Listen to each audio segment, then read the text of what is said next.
Ngicela ukubengelela ngoMangothobani sangoma esibulawa ngezinye esibulawa amathambo. Umphathi wekhubalo usandla sensimbi isigwebo sentambo enhliziyo ebomvu zamadoda. Yena-ke sengimangeleke nezabafazi ezikhona inhliziyo ebomvu. Cha, la ngizochaza ngoba ikhona umbuzo engiwutholayo ukuthi mkhulu yini esuke idala ukuthi umuntu egcine ebe nelumbo ngaphandle kokuthi bamloye noma bamthakathe.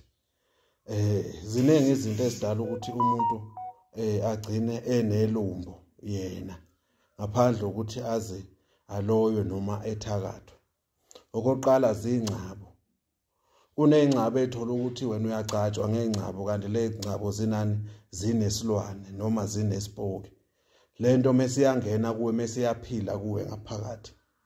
Okwesibili kuyenzeka athola ukuthi wena uzohamba uye enyangeni ufike ucela umuthi wokuthi ubambe isithanda sakho. Ubamba umuntu ozwana naye. Mama ufika lapha unikezwe lo muthi kumese kuthiwa mdlise noma ugcabe lo muthi kuphi esinyeni sakho. Ukwenze lokho. Leyo nto izophenduka kuwe wena mnikazi wayo iphinde ibe yini? Iphinde ibe yilumbo kuwe. Yabo. Mayisiyilumbo kuwe mase uzogcina wena usunelumbo. Kuyenzeka futhi ukuthi uzothola ukuthi umuntu wesimama uzohamba ehambe naye eyofuna ukubamba umuntu wakhe mase kuthiwa thatha lo muthi ugcabe kuphi emabeleni. Mayise ugcabile emabeleni lo muthi loyo. Lo muthi uzothola ukuthi unasi isilwane. Uzothi mayiselele eyiphuphe encelisa. Noma uzothi elele eyiphuphe amabele akhe aphuma ubisi. Yini lokho? Lo muntu lona usenesilwane, lo muntu lona usenani? Usenelumbo kuye ngaphakathi.